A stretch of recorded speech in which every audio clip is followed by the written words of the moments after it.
काफ़ी स्कूल्स जो है उनको हम डिजिटली एम्पावर कर रहे हैं। और जब हम स्कूल्स को एम्पावर करेंगे इसका मतलब हमारे जो बच्चे हैं बारामूला के वो डिजिटली एम्पावर होंगे। और जैसे अभी जॉइंट डायरेक्टर प्लानिंग ने भी बताया कि जब तक आप समय के साथ वक्त के साथ नहीं चलेंगे तो वक्त एक ऐसी चीज़ है जो आपको पीछे मतलब ऐसी जगहों पे आप कभी भी नहीं पहुंच सकते जब तक आप अपने आप को टाइम के साथ नहीं चलाएंगे। और आज के टाइम में स्किल्स जो है उनसे अपडेटेड रहना, नए स्किल सीखना इज द ओनली क्राइटेरिया। आप अगर किसी भी जॉब मार्केट में जाते हैं तो पहली चीज़ वो यही देखते हैं कि आपके क्या स्किल्स हैं और क्या आप टाइम के साथ अपने स्किल्स अपग्रेड करते हैं कि नहीं। It is true for government jobs, it is true for private jobs also, it is true for self employment कि आप अपना बिजनेस भी करना चाहते हैं अगर तो भी आपको अपनी नॉलेज को, अपने स्किल्स को अपग्रेड करना है। और आज जो मुझे लगता है सबसे इम्पोर्टेंट स्किल है वो है डिजिटली साउंड होना। आज मैंने देखा कि आपने 2-3 चीज़ों पे फोकस किया हुआ है। उसमें मैंने देखा कोडिंग। तो छोटे छोटे बच्चे आपने देखा होगा टीवी पे भी एड्स आती हैं कि बच्चे कोडिंग सीख रहे हैं। तो ये कितना इम्पोर्टेंट है ये मुझे लगता है मुझसे ज़्यादा आप लोग समझ सकते होंगे कितना इम्पोर्टेंट है। डिजिटली साउंड होने का मतलब यही है कि ये इसका जो बेसिस है या इसकी जो फाउंडेशन है वो क्या है, वो है रीजनिंग पे, वो है लॉजिकल रीजनिंग पे, वो है प्रॉब्लम सॉल्विंग पे। और मैं हमेशा ये समझती हूँ, मेरी ये बड़ा स्ट्रॉन्ग फेथ है कि जब तक आप प्रॉब्लम सॉल्विंग मोड में नहीं होंगे तब तक आप कुछ भी जिंदगी में अच्छा अचीव नहीं कर सकते। क्योंकि जिंदगी का मतलब ही है प्रॉब्लम्स। हर दिन एक नई प्रॉब्लम होगी। आप कितनी भी प्रॉब्लम सॉल्व कर लें और कितना भी आप अचीव कर लें फिर भी लाइफ इज सच कि आपको नई नई प्रॉब्लम्स जो है वो देगा। और जब हम बच्चों को डिजिटली इक्विप करना चाहते हैं इसका मतलब ही ये है कि एक बहुत इंपॉर्टेंट चीज़ ये होती है कि बच्चे आजकल जो पढ़ाई में जो इश्यूज फेस करते हैं, फॉर एग्जाम्पल मैं अपने स्टूडेंट लाइफ की बात बताऊँ तो बहुत सी चीज़ें ऐसी थी जो हमें इमेजिन करनी पड़ती थी। मतलब आई एम MBBS स्टूडेंट, तो मैं जब एनाटॉमी पढ़ती थी तो हम इमेजिन करते थे यहाँ से ये नर्व जाती है फिर यहाँ ये मसल होता होगा। मतलब इट वॉज वेरी डिफिकल्ट। आप हर चीज़ डिसेक्शन से नहीं कर सकते। लेकिन आज मैं देखती हूँ इतनी ईजी हो गई, मतलब मेडिसिन पढ़ना इतना ईजी हो गया है कि आर्टिफिशियली आपको दिखाया जाता है कि इस मसल के पीछे ये स्ट्रक्चर है, ये बोन है, इस पर ये इंसर्शंस होती हैं। सिमिलरली मैथमेटिक्स के लिए मतलब हमें कुछ इक्वेशंस ऐसी होती थी जो मतलब ऑलमोस्ट रट्टा ही लगाना पड़ता था कि ये ऐसे करना है। इवन फिजिक्स में हमें प्रॉब्लम होती थी बिकॉज बहुत सी ऐसी चीज़ें होती थी जहाँ पर हमें लगता था नहीं इसका कोई लॉजिक नहीं है। लेकिन आज मतलब साइंस इतनी इवॉल्व हो गई है, हर चीज़ का लॉजिक है, हर चीज़ में लॉजिक है। और आप अगर लॉजिक समझोगे तो आपको कभी भी मेहनत करने की, मतलब मेहनत इन द सेंस कि आपको कभी भी अपना आपको टैक्स करने की और किसी चीज़ को लर्न, जिसको कहते हैं लर्न करने की जरूरत नहीं पड़ेगी if you understand the logic. तो मुझे लगता है कि ये डिजिटली अपने आप को इक्विप करना, उससे आपके जो न्यूरोनल सिस्टम है, जो आपका थिंकिंग पैटर्न है वो चेंज हो जाता है क्योंकि आप उसमें एक रीजन ढूंढते हो। ये हम जैसे मैंने बच्चे को वहाँ देखा मुंबई में ही, उसने बनाया हुआ था एक नया प्रोजेक्ट जिसमें टर्न्स जब हम करते हैं तो टर्न पे उसको सिग्नल आ जाएगा गाड़ी को कि आगे से दूसरी गाड़ी आ रही है तो हम किस तरीके से, आई थिंक बच्चा बैठा हुआ आप है, वेरी नाइस। तो आई वाज सो इंस्पायर्ड। मैं बोलती हूँ कि इतने छोटे बच्चे, बिकॉज मैं तो पढ़ती थी एज ए मेडिकल स्टूडेंट कि 6 साल तक की उम्र के आपके 90% न्यूरॉन्स डेवलप हो जाते हैं। मतलब 6 साल का बच्चा इतना इंटेलिजेंट होता है कि उसको आप 6 या 7 लैंग्वेजेस भी सिखाओ तो वो सीख सकता है।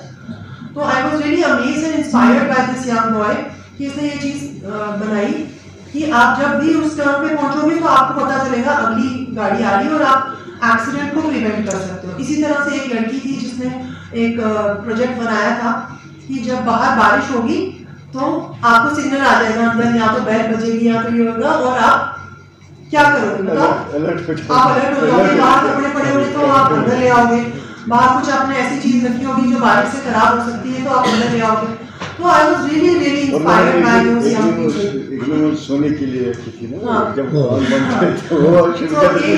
एक मॉडल था कि जब आप ड्राइव कर रहे तो ऐसी क्लासेस होंगी जिससे आपको अगर नींद आएगी तो उसमें कोई ऐसी सिस्टम, बजर सिस्टम होगा कि आप फिर से अवेयर हो जाएंगे and you will prevent accident.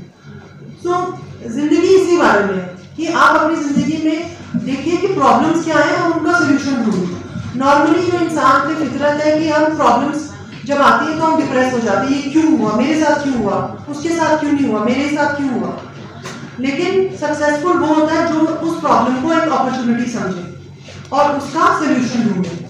हम भी अपनी इस इनोवेशन से या इनोवेटिव माइंडसेट से और मुझे लगता है नीति आयोग की इस पहल से जो हम अब एस्पिरेशनल डिस्ट्रिक्ट है और हमें हमारे साथ पायजान भी जुड़ गई है, तो मुझे लगता है कि इससे हम एक साइंटिफिक टेम्परामेंट जो है, एक प्रॉब्लम सॉल्विंग टेम्परामेंट हम बच्चों में डालना चाहते हैं ताकि वो अपनी जिंदगी में आने वाले परेशानियों से डिप्रेस ना हो और ऐसा सोल्यूशन निकाले कि जिससे बाकी लोग इंस्पायर हों। एक एग्जांपल मैं आपको देना चाहती हूँ इस चीज़ की। एक आदमी था, उसके मैंने भी ये कहानी सुनी है, अच्छी फैमिली से, बहुत रिच फैमिली से, बिजनेस फैमिली से था, लेकिन वो अपने फादर का बिजनेस नहीं करना चाहता था। तो फादर ने कहा कि तुम्हारे पास तो अच्छा है, हमें इतनी करोड़ों की इनकम आती है, हर साल हमारा एनुअल टर्नओवर इतना है, तो तुम क्या करना चाहते हो? बोलते हैं कि मैं ये नहीं करना चाहता, I just want to travel the country and I want to find कि लोगों को क्या प्रॉब्लम्स है और मैं उन प्रॉब्लम्स का सोल्यूशन ढूंढना चाहता हूँ। ये मेरी कहानी नहीं, आई जस्ट हर्ड इट, तो and it's a real story. तो उसने ट्रैवल किया और उसने 3-4 प्रॉब्लम्स जो है वो ढूंढी कि दुनिया में मतलब लोगों को ये 4-5 कॉमन प्रॉब्लम्स फेस कर रहे हैं। उनमें से एक था, बड़ी छोटी सी चीज है, cracked heels.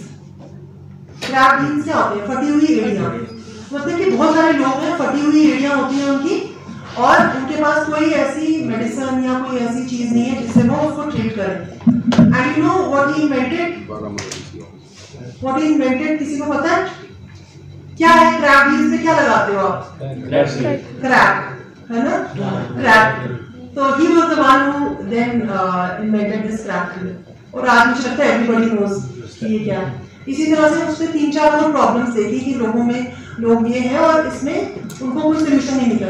So this is about innovative thinking. मतलब I was giving you this example कि इंसान का दिमाग ऐसा है, अगर आप उसको प्रॉपर्ली यूज करो तो you will find a solution. उसमें मेहनत लगेगी, भेड़ चाल में चलना बहुत इजी है, जो सब कर रहे हैं, 10वीं करेंगे, 12वीं करेंगे, वो है ना कि क्या अहबाब की तुम्हें क्या सुनाऊं दास्तां, क्या कारे नुमाया कर गए, बीए किया, नौकर बने, पेंशन मिली, मर गए।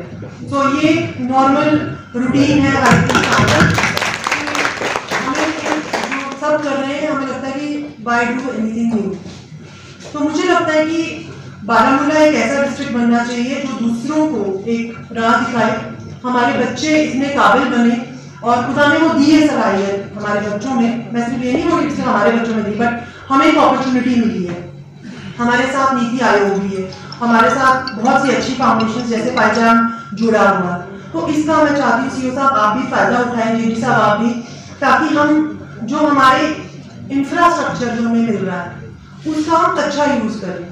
आपके पास बहुत सी किताबें आप उठा के अपने कंधों पे रखेंगे, उसका फायदा नहीं है जब तक आप उसको पढ़ेंगे। उसी तरीके से आपके पास बहुत सारा सामान और बहुत सारी अच्छी चीजें होंगी, तो उसका तब तक फायदा नहीं है जब तक आप उसका यूज नहीं करेंगे और हमारे बच्चे जो है वो खुद भी इंस्पायर हो और बाकी बच्चों को इंस्पायर करें। My mother always used to tell me कि जब भी हम किसी नई जगह जाते थे तो she always used to tell me मानते यहाँ तो कितना अच्छा पढ़ना, मतलब आपको पढ़ाई हो पाएगी। मतलब अगर हम घूमने आए और आप यहाँ बोले यहाँ पर आप अच्छा पढ़ाई कर सकते हो, तो ये एक सोच है। आप अपना सोच बदलेंगे, दिल बदलेंगे तो आपका फ्यूचर ऑटोमेटिकली तब्दील होगा। It's not a big rocket science.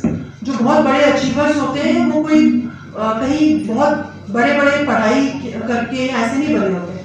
वो इसलिए बने होते हैं क्योंकि उनकी सोच डिफरेंट होती है, वो चीज़ों को मस्बत अंदाज में लेते हैं, वो हर चीज़ में पॉजिटिवली ढूंढते हैं। उनकी ज़िंदगी में चाहे कितने ही ट्रेजेडीज क्यों ना हुई हो, कितनी ही उनके ज़िंदगी में ऐसी चीज़ें इनइक्वालिटीज उन्होंने देखी हो, लेकिन फिर भी वो कोई एक पॉजिटिव चीज़ ढूंढते हैं और उसके साथ वो अपने आप को इम्प्रूव करने की कोशिश करते हैं। तो आई थिंक सीओ साहब ने, जेडी साहब ने जो चीज़ें बोली वो आई थिंक हम इसमें ज़रूर काम करेंगे। और पायजान को भी मैं कहना चाहती हूँ कि ये बहुत अच्छी चीज़ है। मतलब this is real work which we can do. जो हम बाकी बिल्डिंगें और चीज़ें बनाते हैं उससे भी ज़्यादा इम्पोर्टेंट है जब हम अपनी फ्यूचर को जो है वो बेटर कर सकें, अपने बच्चों को बेटर कर सकें। इसमें ज़रूर हमें अच्छे से काम करना चाहिए। I wish you all the best. And हमारी तरफ से भी आप हमें प्लान दीजिए, आप हमें तरीका बताइए कि आपको क्या क्या चाहिए। इवन सीईओ साहब से मैं कहूँगी इसमें एक रोड मैप बनाइए। पैसे की आपको नहीं दिक्कत होगी, लेकिन हाँ आपको एक प्लान ज़रूर बनाना है कि आप क्या क्या करेंगे। Thank you.